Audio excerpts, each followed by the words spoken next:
So, yun guys, nandito tayo sa bahay ng kambing. Nabutan ko na lang itong ano natin. Kanina hindi pa kasi numere. Pagbalik ko, yan ang anak na. Tapos, ano, ito yung isa. Malaki sana. Tapos, babae. Ito guys, oh, nahugot ko sa kanyang sa bibig niya. Kaya siguro namatay. Sayang. Oo, nahugot ko sa bibig niya. Nasa loob. Swerte sana kasi dalawa. Ngayon, nagkaroon ako ng dalawang anak. Kaso lang, wala eh. Nakadidi na yung isa, tapos siya wala. Hindi nag-survive. Ganda pa naman sana ng kulay, oh. So lang, wala eh. Parehong babae. Babae din kasi yan, oh.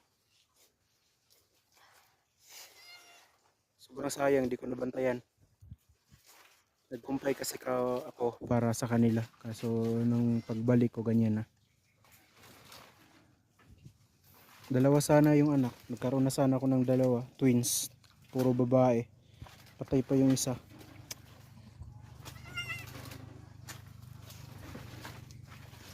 Wala, ganyan talaga eh.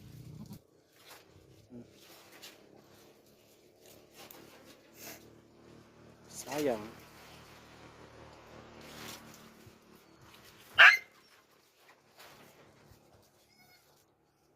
Mas malaki pa ito. Mas malaki pa ito kaysa doon sa nabuhay.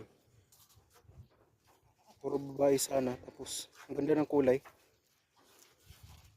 Wala, hindi na siya nag-survive eh. Pagdating ko, wala na talaga siya. Oh. Pay-pay na.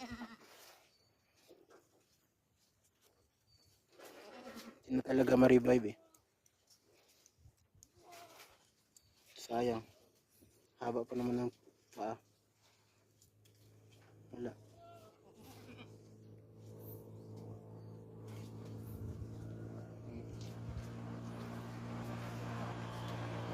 Pero okay lang yan. At least meron.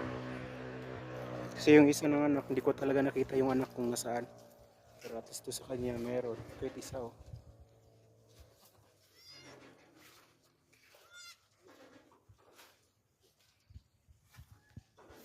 Ang ganda sana ng kulay nilang dalawa.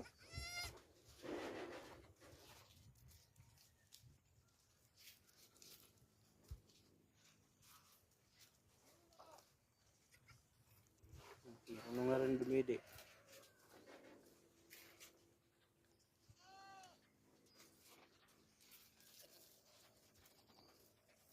Parehong babae sana.